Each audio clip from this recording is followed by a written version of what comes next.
Welcome to Power Up Your Practice, the go-to podcast for law firm owners and managing attorneys working on the business, not in it. I'm Ruby Powers, your guide into the heart of law practice management, bringing your insights from leading legal minds, trailblazing attorneys, and expert guests who provide practical perspectives on running your firm more effectively and efficiently. And before we dive in, I'm thrilled to announce that my latest book, Power Up Your Practice, is out and available on Amazon. It's packed with actionable advice for growing a successful law firm. Be sure to grab your copy today. And don't forget to subscribe to our newsletter for exclusive tips and resources. And if you're enjoying this podcast, we love your reviews. They help us reach more attorneys like you who are striving to build the practice of their dreams. Prepare to open your mind, be inspired, and power up your practice to the next level.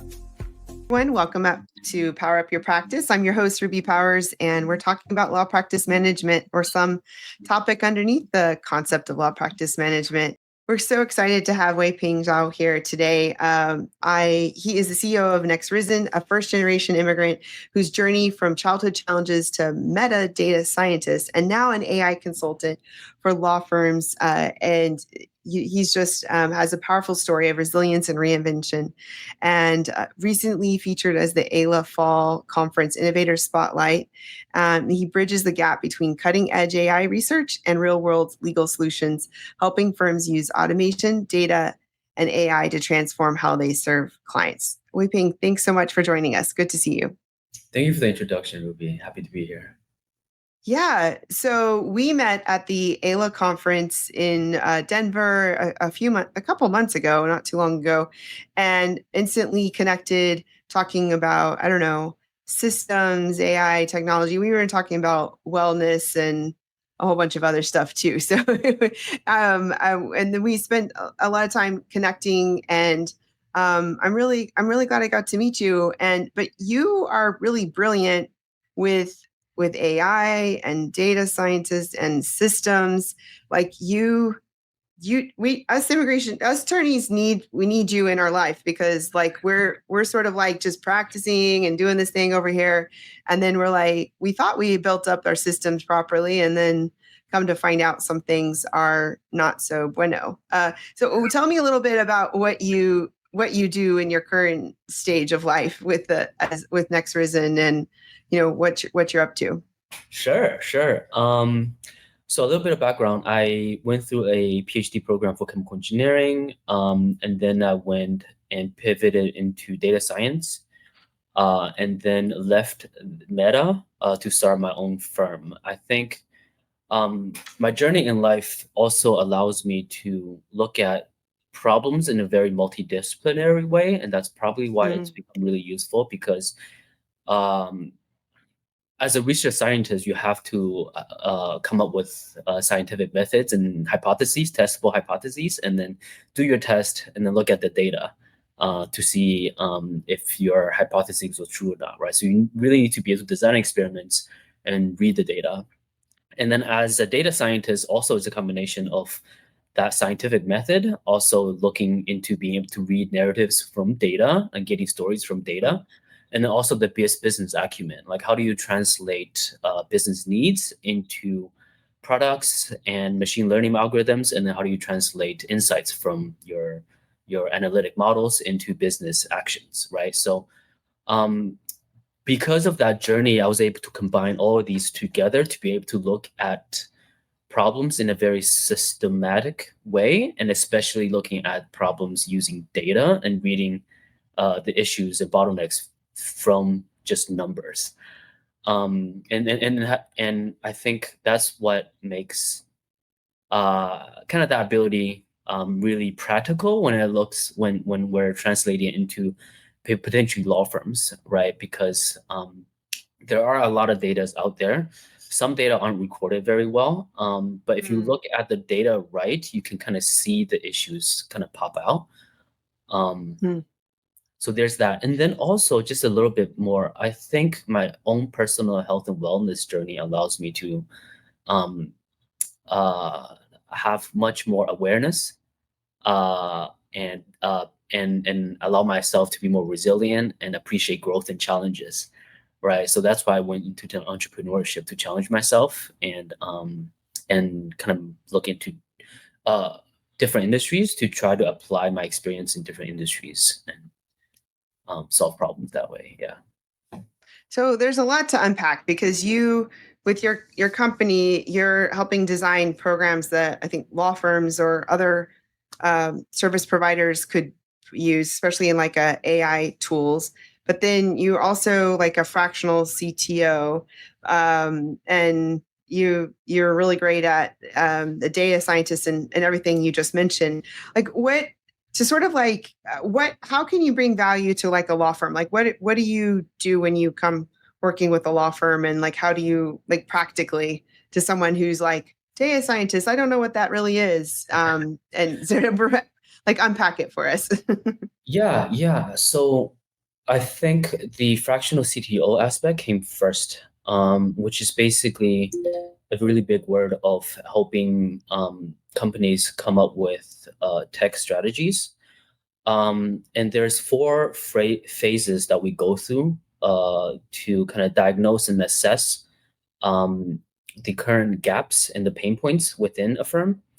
Understand what are some solutions that might offer the highest ROI, return on investment, based on like again the data that we look at, and then try to come up with again data KPIs, so key performance metrics, indexes to measure how we define success and what do we care about for initiative to succeed. And then the last part of it is the change management. So the more I work with AI and technology and firms, the more I realize that we're all human. A huge Mm. aspect of getting tools to work is to have human use it. So how do you make sure that um, the psychology of the boots on the ground people working and using the tools are happy enough and understand the tool enough to integrate it seamlessly within their workflow, right? So these four phases is basically what I do with my fractional CTO work. And then once we identify what are the best tools with the highest ROI that solves the pain points and can be best integrated into existing workflow, then I have a team of developers build that tool for internal use. Yeah. So if you were, so you're talking about like building a tool. So like, is there sometimes we're sort of used to just sort of having to go shopping for something, but you're like, no, I'll build it custom like for your firm. No. Or Yeah. Thank you for bringing that up. I think we always want to increase the ROI for our clients, right? So if there are tools out there that fits perfectly well, then that's the first thing we'll do. Yes. okay. Um, if there isn't, then we will try to build something in-house. However, we could use, so even within that categories, there are different ways of making sure that we get the highest ROI, right? You can use low-code automation tools that can be easily built for prototyping a certain automation and system. That's really easy to do. Or we can look into like open source softwares out there that is like 80% of the way done for what we need, and then kind of build and update it from there. If none of those work, then we'll have to build something completely from the ground up in-house, which is something that we don't want to do because that takes longer time, and it's not the Yeah. idea. Yeah. So how can law firms use that operational data that they find when you're, digging around and evaluating and pulling some of that information to improve their decision making and that client experience? Yeah. So I think first things first is to make sure we have enough data. So Mm. tracking um, different data at different stages of the operation, right? So like you have a subsystem within your whole operation of intake. So having information on what are the channels that the leads are coming in from, what are the different steps that these are taking, what is the conversion rate for each step, where is the friction. That way you can kind of diagnose which step are the leads most caught up and biggest hurdle, and then you can kind of remediate that. So that's an example of kind of looking into each component of your firm, and by looking at the data to understand where are the biggest issues and where are the biggest opportunities to resolve. Um, So like there's a lot of data out there, like even like how many calls do I get? I can just go to my Advantage, or how many I don't know, contacts go through the website, or how many emails come through. Like there's a lot of places where you can go collect data. Like usually when I talk to law firms, but sometimes they're not collecting that. And then like what we've done is have like what I called an everything audit. I think people can call it a dashboard, or there's lots of different terminologies or ideas about it, like where you collect the key data so that you can sort of see what's really happening and then see the patterns like you were talking about and make those assessments. And usually when I'm talking with a firm, they're like, they don't know where to start. Like, and the other thing I realized is sometimes the data is not trustworthy. Like you go look at a report and you're like, oh, it's a professional report. It must be worth, something or valuable or, reliable. And no, like that happened to me one time when I realized my QuickBooks Online reports were not reliable because they hadn't reconciled. It was another story. But anyway, so like I think that's there's data is everywhere, but are you making a system to collect it? And then is it trustworthy? And then but is it and is there certain data that you're not collecting potentially, but you need to? Like those are some of the things I've noticed. Yeah. Really, really good points, Ruby. So in data engineering and data science, there's one of the biggest issue is data cleanliness, which is the term where your data is dirty, as in like you don't have the right data, your data is not in the right format, you're not clicking the right things. Your category, you don't have the right categories of data, you don't have the right metadata to tell you what the data is about and how to use it.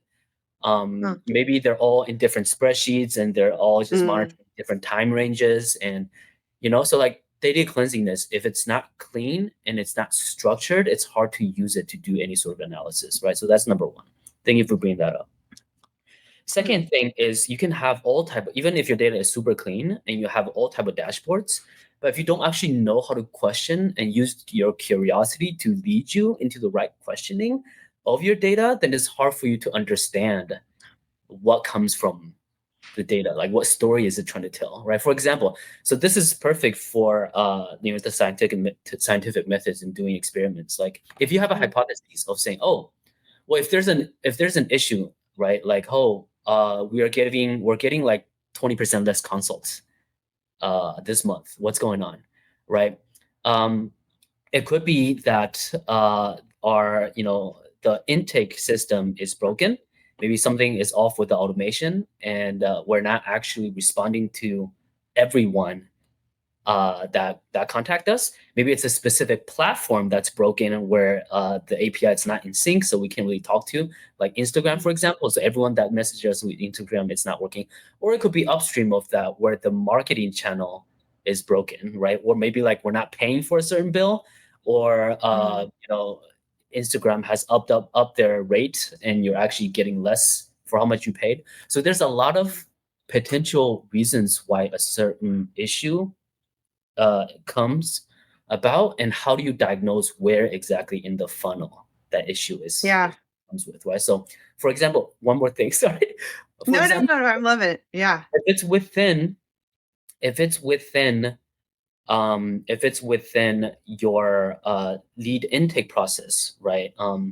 And you're seeing that everything, you're like, you identify that it's probably the lead intake automation process, right? How do I know what the issue is? So you segment it. It's called segmentation in data science terms. You segment it into different ways and slices of looking at it.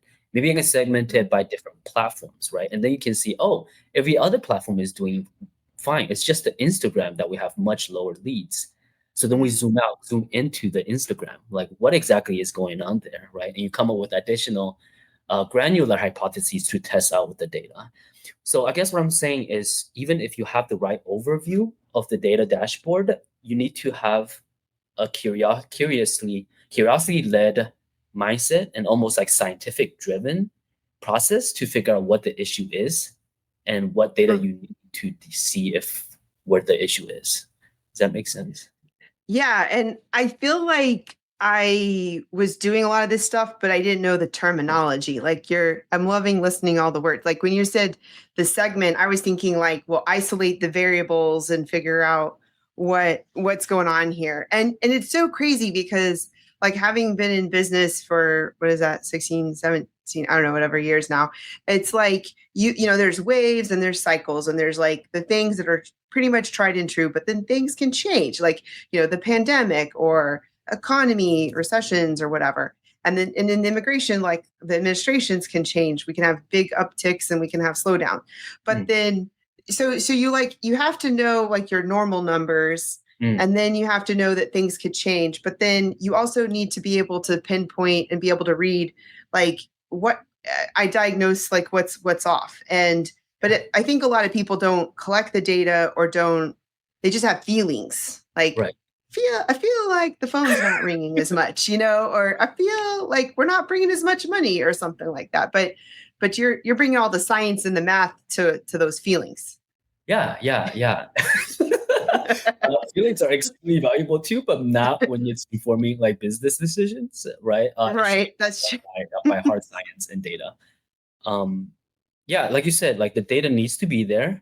You need to have a way of knowing what steps which and what KPIs to look at to have at least a baseline documentation of when things are operating normally, what these numbers should look like, right? And then if things operate, if things are not operating normally, which metrics are we paying attention to? And like if it drops to like from 100% to like 90%, we should get a warning.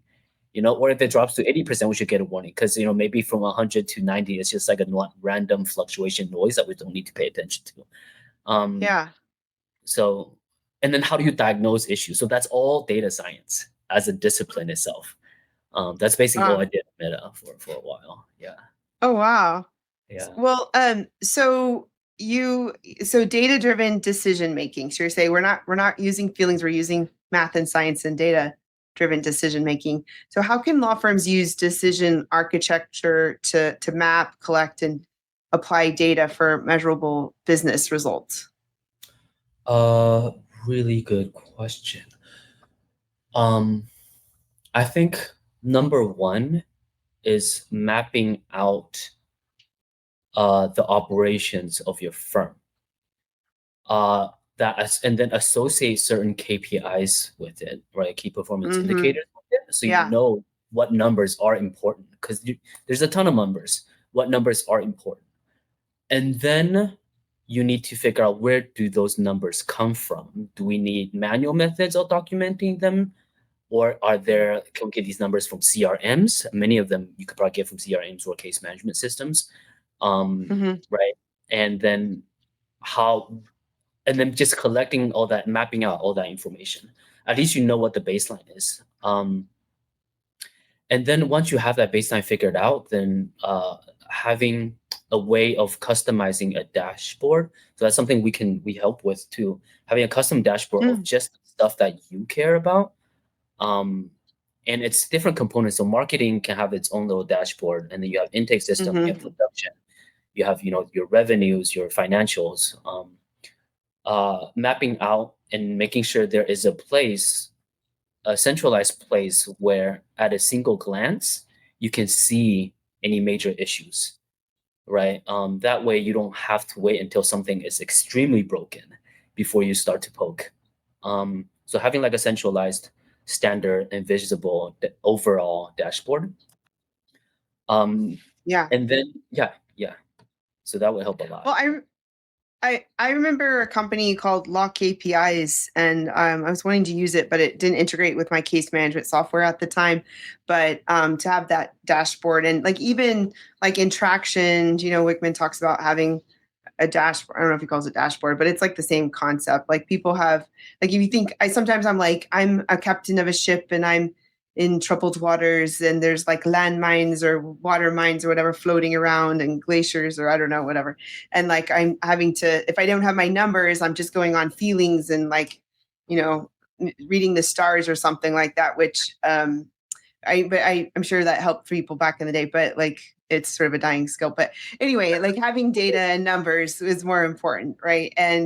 But you don't want to have too many charts because then it gets overwhelming. So like when I called my everything audit, it was like a dashboard. It was like what I thought was the key numbers, like how many calls come in, how many consults, how many were paid, what the different types of consults were, like family-based, employment-based, removal, and then in court, and then like what's our marketing budget, how many cases were opened, and then how much are like revenue and expenses. And I think I also put like staff members as well, so that I could because sometimes like our revenue might be up because we had more team members, or like maybe you could be more efficient with less team members too. And so the more data that's reliable in this chart, like the more you can see, and you're like, something's off, but you might have a leaky bucket somewhere, but you don't know where. And so it sounds like mapping it out. I mean, we talk about having standard operating procedures for everything, but like this is a little different. It's sort of like, I once had a consultant, and they were like, have a sticky for everything that happens in the flow, just like Post-it note or something. And then there's the swim lanes, and like you could see where things get a little messy because they're bottleneck, and it was really cool to do a visual. And I know you love those charts. You're really good with lots of those types of charts of mapping out things. But like that's a good place to start. And then I love how you add the data, and then you also realize the change management aspect and the human, because like we moved over to a case management software a year plus ago, and there was just a lot of like the human aspect was that we had to make sure that everybody was on board. And then we're continuing to expand and what can connect to that program, but you have to train and retrain and hold people accountable, just like you said, having those numbers. And then we were talking before we started recording about how, like when you're scaling, because you've worked with firms that have been scaling, like holding people accountable. You're saying like what you're charting out responsibilities, or like, why don't you mention that? Like how do you sort of guide a firm when they're going through those changes like that? Yeah. When a firm is smaller, people wear a lot of different hats, and there's a lot less volume coming in. So there's less, it might be less work required per person. But once a firm scales up, you need a lot more management. You need a lot more boots on the ground, and there's a lot more issues that can happen. There's a lot more different type of issues that can happen.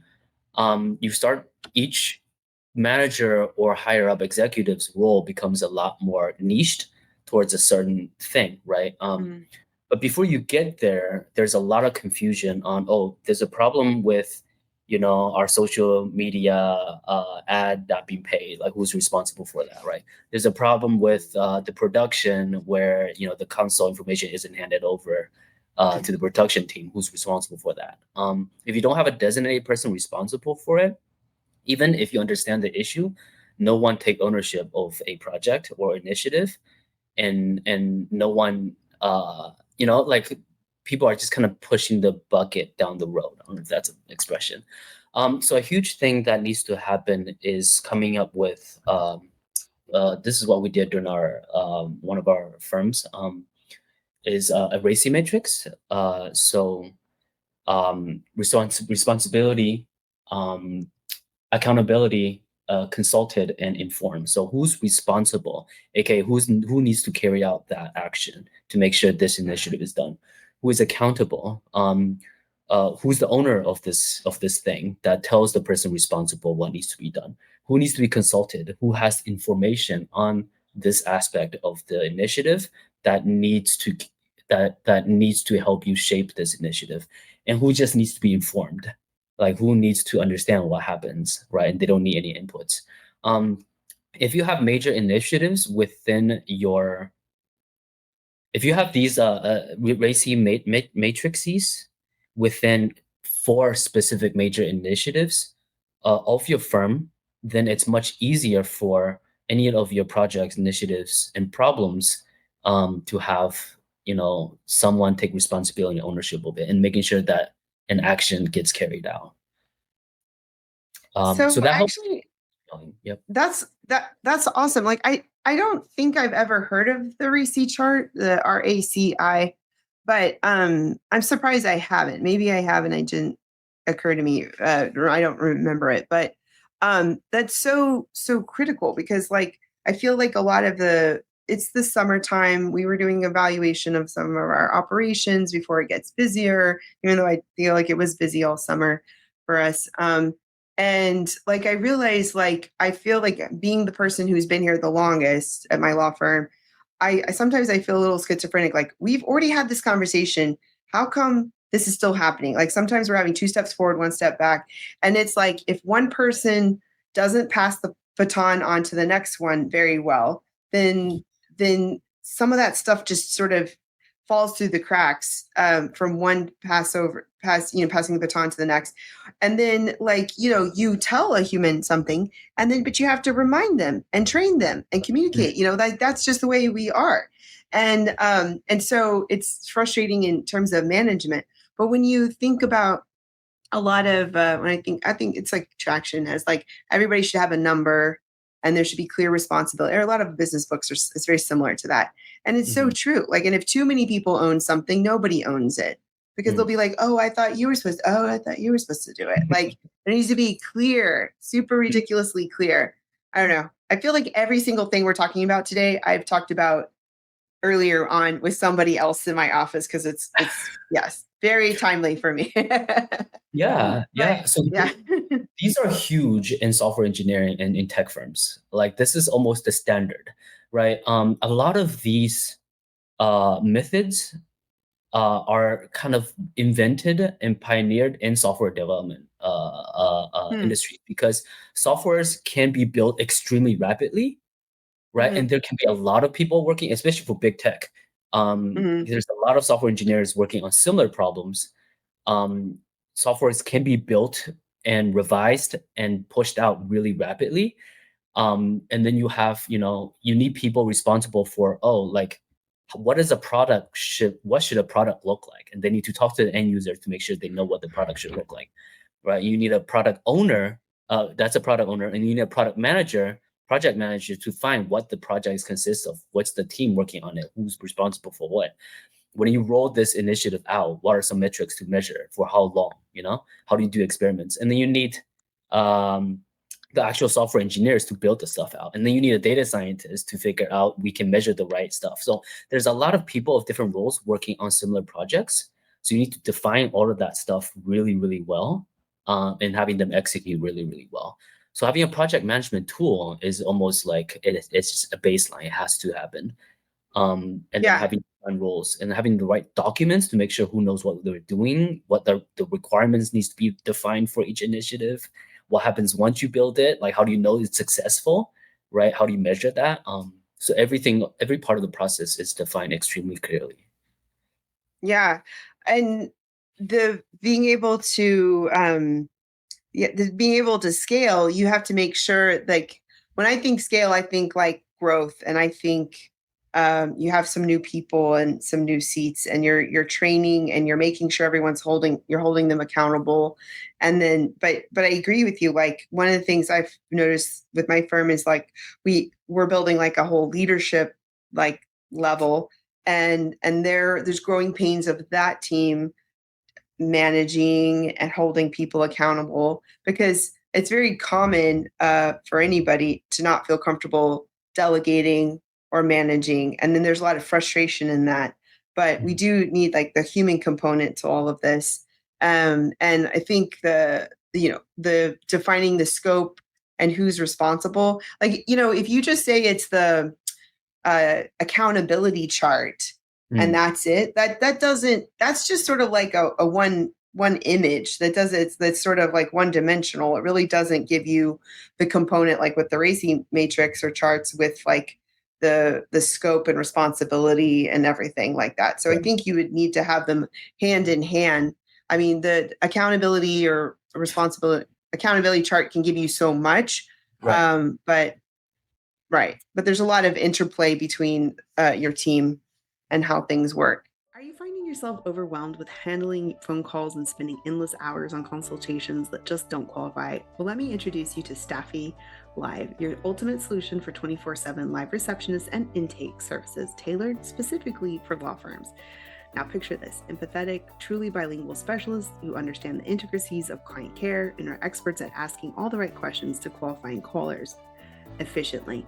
Now that with Staffy Live, you'll feel like you have a trusted partner at your side, ensuring only qualified consultations make it on your calendar and providing valuable follow-ups when needed. As someone who's been using Staffy Live for my own law firm, I couldn't be happier. And I guess what Staffy Live is now offering a generous 15-day free trial with no strings attached. You can head over to staffy.cc. That's stafi.cc and click Get Started. And don't forget to use the code RUBY, RUBY. Your future self will thank you. Well, can you share any, like, without naming names, any stories of like how you've been able to help a firm or company, like by coming in and like what you discovered and like how you were able to fix something? Like what you discovered? Yeah. Right. So we've created I think I should be okay to name names here, but I've been working with Arvin Saints, and he's one of the most brilliant and entrepreneurial and a kind person out there that I've been working with, and I've been working with him for about a year now. He's a huge kind of the gateway drug or the channel for me to go into immigration law. So I owe a lot to him.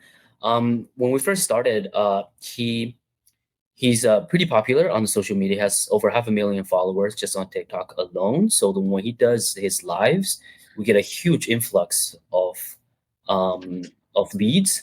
And basically, human operators can't really scale that fast, that quick. So we were hired to kind of look into that, and we kind of diagnose and figure out what would be the best solution.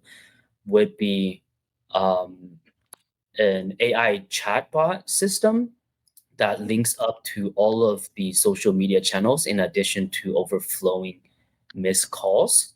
So then every single communication outside of voice is captured, and the AI bot would be infinitely scalable. So at any point, no matter how many people are contacting us, we can take the conversation. And then what's cool is recently with ChatGPT, generative AI, we're able to build like conversational chatbots to be able to do lead intake that does the qualification. And he has a very complex qualification system that this bot needs to be able to follow, and then send out book consults on the calendar, get payments, and then putting that information into our case management system, right? So we're able to build that whole process for him, and it's been handling maybe 10 to 20,000 leads a month. And then at a single live event, we could get several thousand people contacting us, and the bot is able to scale it to that level. And in addition to that, it's not just a single bot, it's multi-agentic. So you have a bot that does the orchestration, you have a bot that does the booking, you have a bot that does the intake.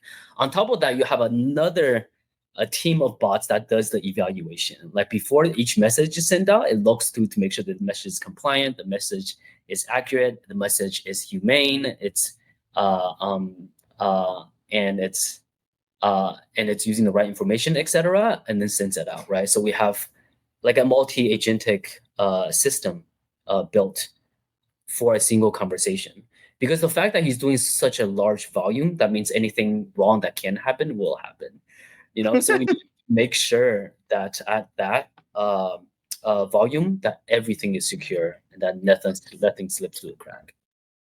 Well, when you guys shared that with me, I was like, sign me up. That sounds so cool, because I'm trying to increase my my social media presence. I just hit 25,000 followers on TikTok recently. Yeah. And I know that's like a small fraction to some of my friends and colleagues, but anyway, I'll take it. But like, it's true. Like, I don't want to do all this work and then be doing something like we were talking about, like one thing wrong, like we're not responding to the comments, or we're not doing a good job being responsive and funneling them to a lead. And sometimes you might think, oh, well, we're doing all this, but it's not turning into cases, so we must be doing it wrong, or this is not the right way to do it. But it could just be you're doing it wrong somehow.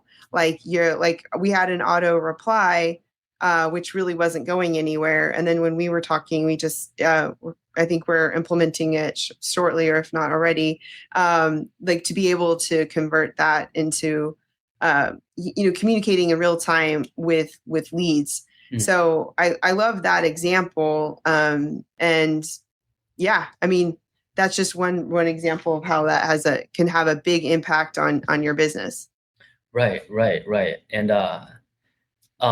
for another example of something that seemingly that we could never really do before is we have a new initiative with Arvin right now where the original workflow of monitoring calls. So he has like over 20 salespeople and just people taking on calls. So there's a lot of calls, voice calls, and we need to make sure that the clients, we need to make sure that the agents, the operators are adhering to SOPs, right? For collections, for calling out to retrieve documents, for intake, etc. On top of that, we need to make sure that the client's needs are being served, so we can map out what the clients talk about throughout their client journey. So traditionally, we used to have people kind of sub-sample different conversations just to make sure everything is good. Now we're creating an AI system that automatically transcribes voice calls and then looks for some red flags and able to kind of document, associate specific type of call to a specific SOP to see if it's done well, right? And then use that to improve training of employees, and then also being able to make sure we understand the client's needs and then document that within our CMS, and then flag any issues that the clients really need resolved. So just adding the AI component to large scale monitor and standardize and improve all client communications, whether it's lead intake or existing clients, or phone calls or texts or social medias, to make sure they're up to standard, and is something that we're working with for Arvin. Yeah. Wow, that's so exciting. And I love just seeing, like, being in the legal tech and the AI space and seeing more and more practical ways to really I feel like leverage is used all the time, but like to really use it to be able to be more efficient and to scale. Like and you that's where you work in that space where you're able to sort of like diagnose a firm and then say, with just a little, well, maybe more, but like a little bit of tinkering here and there, a lot of a change in that ROI can be seen with just a little bit of effort. And that gives a lot of hope, because like, you're probably right on the right path, but you might have just gotten too busy and you maybe didn't hold somebody accountable, or you didn't know that there's some more efficient technology out there. And you just have like an outsider take a look and, see how, but you have to really get in there and see how things are working and really get to know the firm to be able to find ways to make big changes. And you don't want to create like a bottleneck. You need to sort of see the big picture to be able to see where the best use of energy and time. Well, I know we covered a lot about this, and I love this topic because I think, like, I've always cared and thought about this, but I didn't have the fancy words to describe it, like your PhD, living in this space, and just like working with you has taught me a lot more. And I'm just like, yeah, why weren't we doing that? Or why haven't So that's really inspiring. And then, so before I ask you my fun 4 questions at the end, I know mental health, entrepreneurship, you were mentioned that that your ability to have resilience. Is there any like tips or sort of just your takeaway of how you have the stamina to keep staying in the entrepreneurial space, and sort of what your best tips are in the mental health and wellness? Yeah, I've done a lot of therapy and meditation to feel grounded. I think a little bit about my own journey is I had to realize my own self-worth, like an innate self-worth, uh, outside of, societal expectations and what people see of me. So I took a lot of work to do that. And then once I have that, I realized that my goal is to continuously grow and continuously learn and be the best version of myself, right? So that's all kind of wishy-washy, but I think when that's applied to kind of entrepreneurship business, Hmm. is that I think entrepreneurship is the best vehicle for personal growth because there's always challenges and there's always new problems. Doesn't matter what scale you are, there will always be challenges, right? There's uh, always ways to grow, and you're really testing your ability to take on challenges and changes. And a lot of times when you kind of tether your self-worth to a lot of what you do, and like your financial value, your top line metrics, you have to learn how to not do that. Um, and so I think entrepreneurship um, helps with personal growth.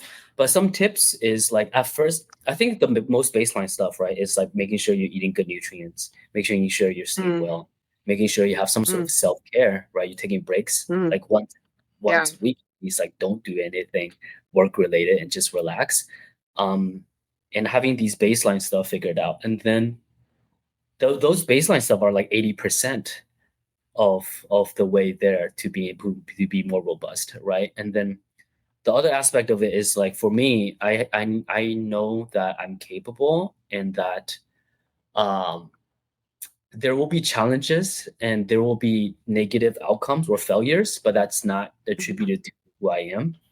And don't designate the outcome of certain actions or certain initiatives to your self-worth and what you're capable of, right? Like you can't really control the Mm, outcome. No one can control the outcome of anything. You can only control the action that you perform, to mm, try to condition the outcome to be present. Um, so a lot of my Buddhism and like meditation practices helps me with that too. And then at I'm sure you've seen that, you heard a lot about that too, right? Every challenge you see it as a way to grow and it's an opportunity for mm. growth. And that I think Yeah.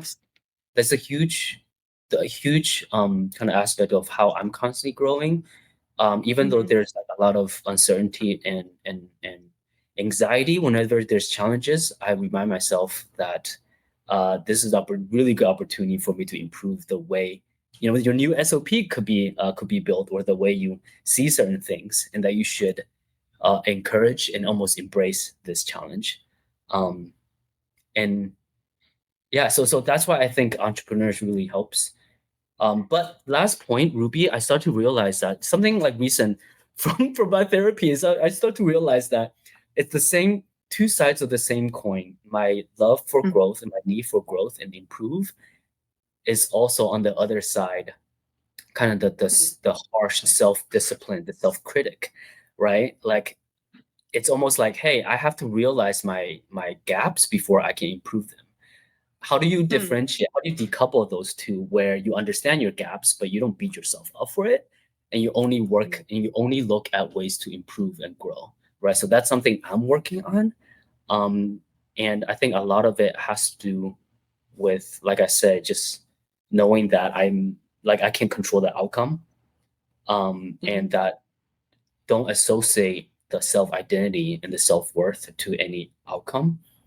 Um, and just appreciate opportunities for growth. Yeah. And I think about like the fix versus growth mindset with Carol Dweck book, and then also like Kaizen, like the concept, the Japanese concept of constant growth improvement. And that's a really good point. I'll have to ponder that.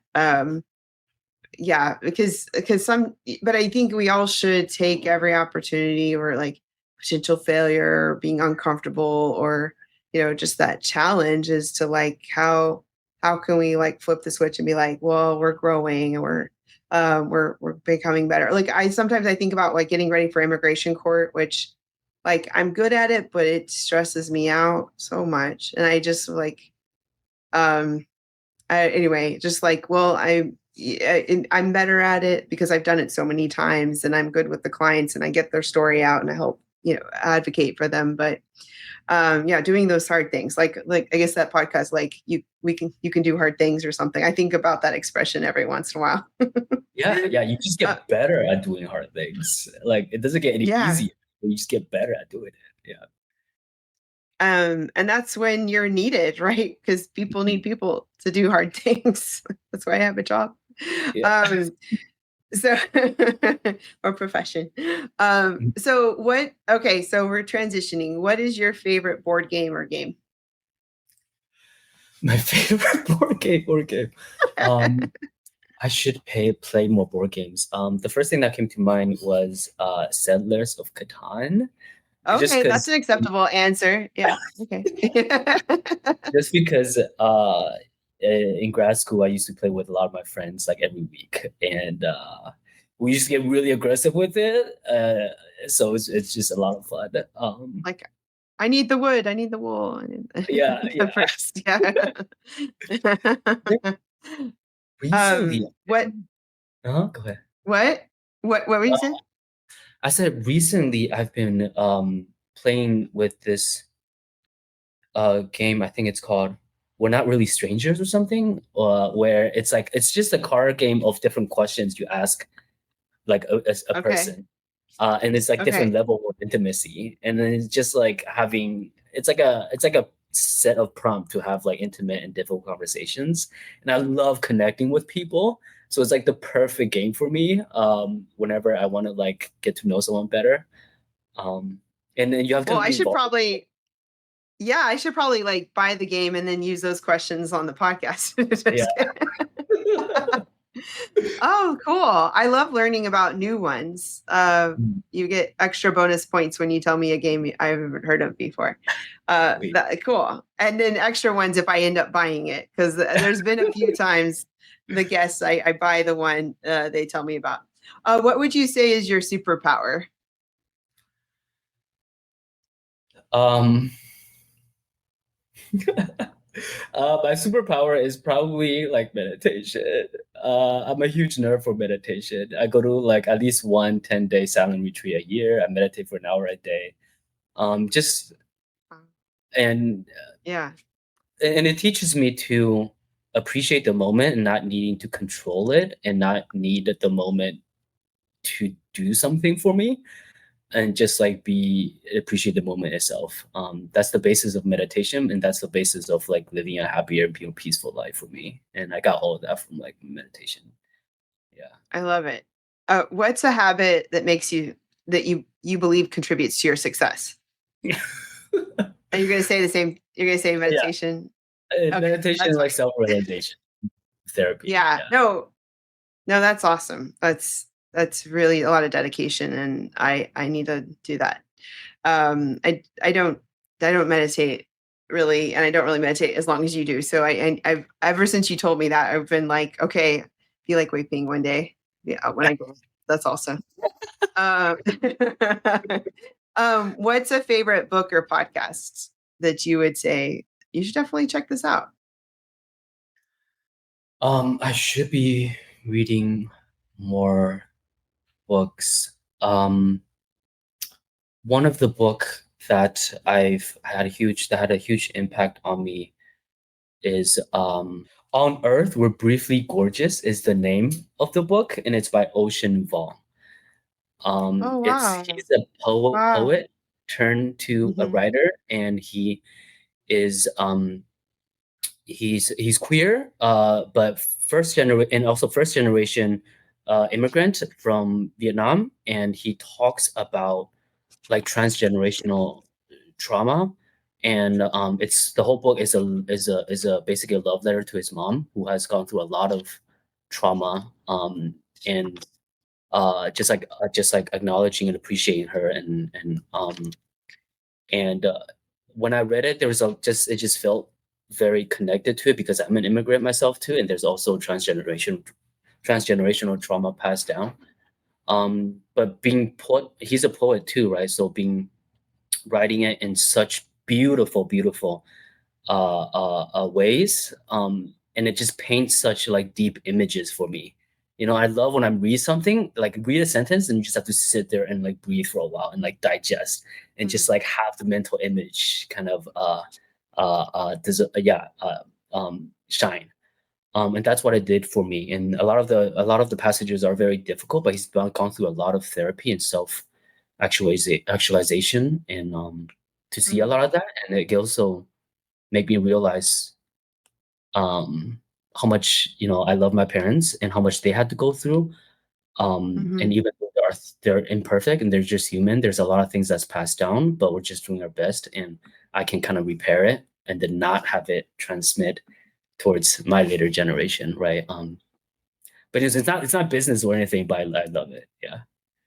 Oh, it's okay. It doesn't have to be business. No, I want to read it. And I just love what you're saying about like when you read something and you're like, whoa, I need to really ponder that, or I need to read, did I read that right? Or like, just really reflect on it. Cause I feel like sometimes I read so much that I'm just like speed reading sometimes, unfortunately. And then like when you catch something and it catches you off guard, really gets you thinking. I love that. So even just the way you were describing it makes me excited to check it out.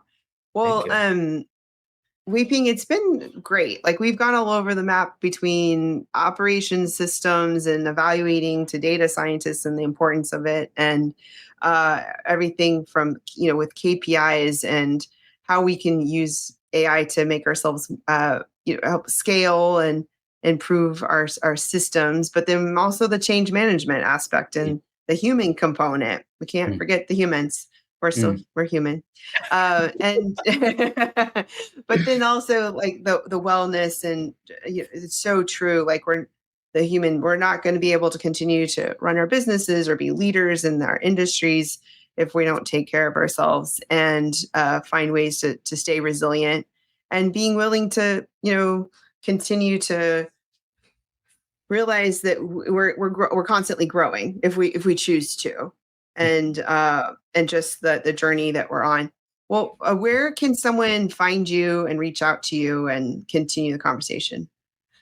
I'm on LinkedIn a lot, so I can give you my LinkedIn URL. I also have websites for Nexrizen, and we just came up with a new service. It's called 3 Days. So we're going to roll out soon, where we can build your app idea within 3 days for really, really cheap, using AI and all of our coding experience and consulting experience. So we're excited to do that.